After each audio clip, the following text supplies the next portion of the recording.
A celebration of freedom, a cookout among trusted friends, and by dawn, 2 of them were dead, brutally stabbed in their own home. The killer? Not a stranger, not an outsider, but one of their own, a fellow airman trained to serve and protect. How did Andrew Witt, clean-cut, disciplined, and committed, turn into a cold-blooded murderer overnight? What happened inside that house at Robins Air Force Base in 2004 shocked the military to its core, and the aftermath would haunt everyone involved for decades. This isn't just a story of murder. It's a story of betrayal, of rage, and of a system trying to make sense of the senseless. Welcome to Death Row Diaries. Make sure to like, subscribe, and tap the bell so you never miss a new story. Now let's unpack the chilling case of Senior Airman Andrew Paul Witt and the 4th of July celebration that ended in bloodshed. Before he became one of the few men sentenced to death in modern U.S. military history, Andrew Paul Witt was just a small-town boy from Wisconsin. Born in 1982 and raised in West Salem, a quiet, tightly knit community, Witt didn't stand out for the wrong reasons. If anything, he blended in perfectly. He graduated in 2000 from Aquinas High School in nearby La Crosse, athletic, quiet, respectful.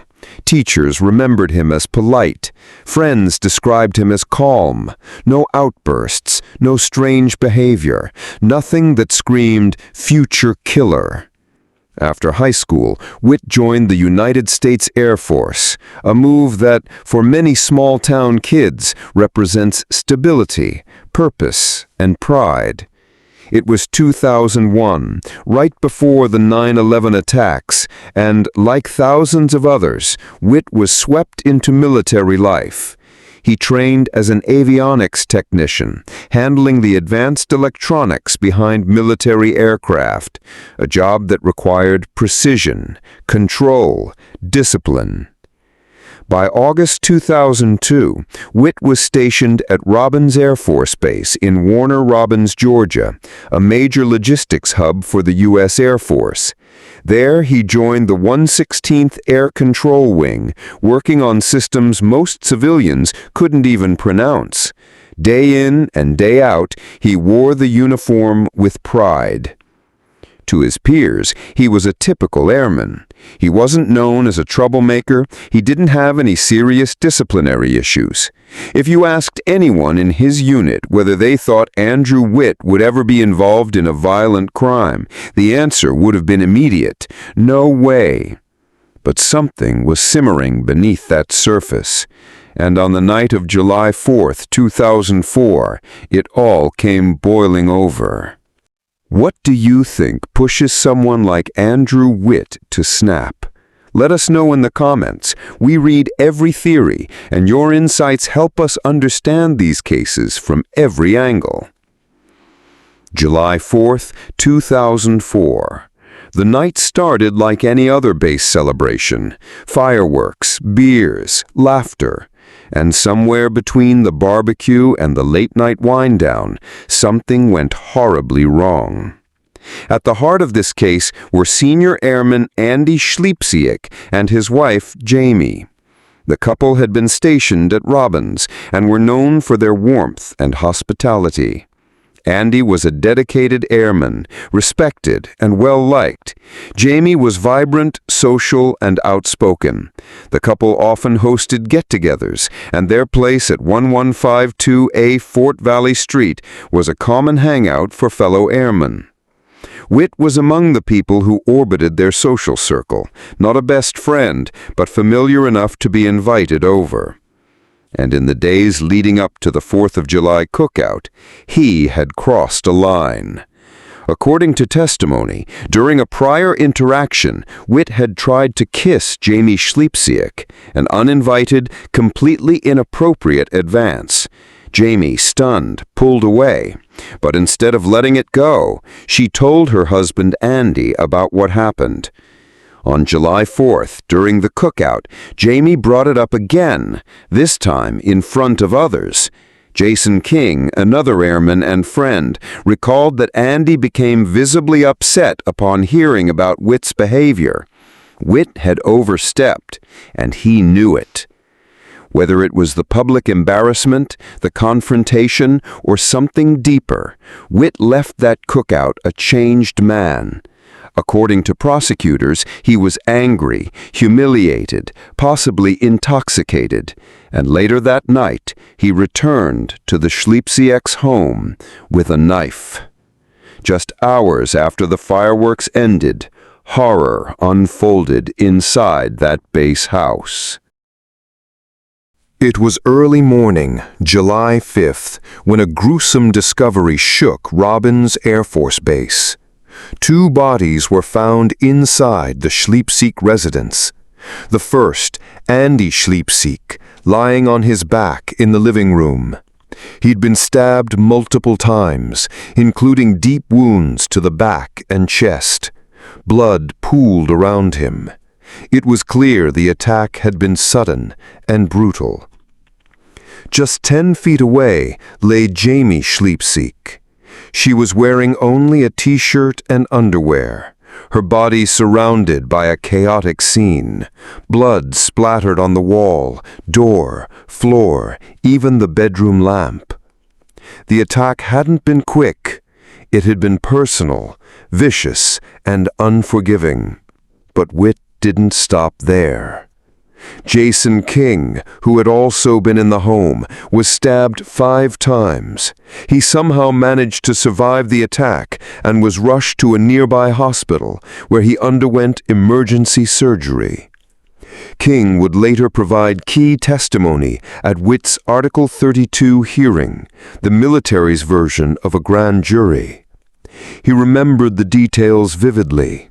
The confrontation earlier that day, the tension in the air, and the shock of waking up to a nightmare he barely escaped alive.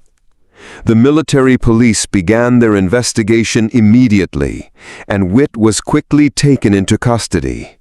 It didn't take long for the pieces to fall into place. Witt had motive. He had opportunity. And he left behind witnesses. The question wasn't who did it. It was why. Shocking, right? If you're still watching, hit that like button and subscribe. It helps us keep going with in-depth breakdowns like this. No shortcuts, just raw, researched truth. As the case headed to court, prosecutors worked to establish motive. There was no evidence of pre-existing rage, no history of violence, no deeply rooted grudge between Witt and the victims. So, what made him snap? The prosecution's theory was clear: rejection, humiliation, and confrontation. Witt's unwanted advance toward Jamie had been made public. He'd been embarrassed in front of fellow airmen, and that night, according to the timeline, he likely went home, stewed in shame and anger, and returned with one purpose: to silence them all. In the courtroom, Jason King's testimony painted a vivid picture of Witt's state of mind. He described the July 4th confrontation and the unease that followed. Witt had become withdrawn, brooding, and tense. But what chilled the jury most was the level of violence. These weren't just killings. They were frenzied, relentless, almost like an explosion of repressed rage. Yet Witt wasn't out of control in a wild sense. He carried out the attack methodically, moving through the home with deadly intent. That disturbed investigators more than anything. He wasn't just reacting, he was finishing something. His defense, however, didn't argue innocence. They leaned into mitigation. They acknowledged his actions, but tried to explain them. Mental stress, emotional instability, alcohol, and a moment of crisis. Witt's own words, written in a later apology to the court, would haunt the proceedings. "I understand that my actions mean I will never wear the uniform again, and I am sorry for that as well. I am sorry for the discredit I have brought upon the Air Force." Still, the families of Andy and Jamie Schliepsiek didn't want understanding. They wanted justice. Should emotional instability be enough to spare someone from the death penalty? Or are some crimes simply unforgivable? Drop your thoughts below. We want to hear from every side. In October 2005, after months of legal buildup and intense courtroom testimony, Senior Airman Andrew Witt stood in a military courtroom, stone-faced, waiting for the verdict. The military justice system doesn't operate like the civilian one. Witt wasn't being judged by a jury of random peers. His fate lay in the hands of an all-officer panel. Seasoned men and women who understood military life, structure, and consequences. And when the verdict dropped, it sent shockwaves across the U.S. Armed Forces. Guilty on 2 counts of premeditated murder and 1 count of attempted premeditated murder. But the true shock came in the next breath. The panel handed down the death penalty, a sentence rarely given in modern military courts. In fact, it was the first Air Force death sentence since 1990, when Jose Simoy was sentenced to death, a sentence later overturned. It was a historic decision, and one that made headlines around the country. The Air Force wasn't just punishing Witt, it was making a statement. His unwritten testimony, submitted during the pre-sentencing phase, showed a man who claimed remorse. He addressed the families directly. "To the families, to the Schliepsieks and the Bielenbergs, I am so sorry from the bottom of my being. I took your son and your daughter away from you. I am firmly resolved to lead a productive life in the service of others if given the chance." But for the victims' families, it wasn't enough. Their own testimonies told stories of devastation, grief, and a lifetime of pain that would never heal. And ultimately, the panel believed the murders were too heinous, too personal, too violent to warrant mercy. Even Witt's parents, who painted a picture of their son as loving and compassionate, couldn't soften the final blow. The court handed him a sentence of death, setting the wheels of a long, grueling appeals process in motion. A death sentence in the military isn't carried out overnight. In fact, in the case of Andrew Witt, the legal process would stretch on for nearly a decade, and it's still not over. The first step, an automatic appeal to the Air Force Court of Criminal Appeals, the military's internal appellate body. In August 2013, nearly 8 years after the trial, the court issued its decision. And it was a twist no one saw coming. The court affirmed Witt's conviction, meaning, yes, he was still guilty of murder. But they threw out the death sentence, citing ineffective assistance of counsel. According to the judges, Witt's original defense lawyers failed to provide an adequate defense during the sentencing phase. That decision was huge. It didn't clear Witt, but it opened the door for him to potentially avoid execution. Shortly after, Witt's legal team petitioned the Court of Appeals for the Armed Forces, the highest military court in the country. If that court agrees to review the case and sides with Witt, it could mean a new sentencing trial or even a commutation to life imprisonment. And beyond that, the next possible step is the United States Supreme Court. But here's the catch. They're not required to hear it. It's discretionary. If they pass, the military's ruling stands. And there's one final wild card. The President of the United States. As Commander-in-Chief, the President holds ultimate clemency power over military death sentences. No Air Force death sentence can be carried out without presidential approval. So, while Witt may sit on death row, his execution date is far from certain. Years, maybe decades, could pass before we see a final outcome. But the appeals didn't erase the trauma, and they didn't answer the lingering question. Why did a disciplined, well-trained airman become a killer in uniform? There are cases where the motive is crystal clear. Revenge, money, power. This wasn't one of them. Andrew Witt wasn't a lifelong criminal. He had no known history of violence, no dishonorable conduct, no previous run-ins with the law. He was smart, trained, and trusted. So, what snapped? Prosecutors pointed to a perfect storm. A bruised ego from Jamie's rejection. Public humiliation when she exposed him. Confrontation from her husband. Alcohol. Emotional instability. Isolation.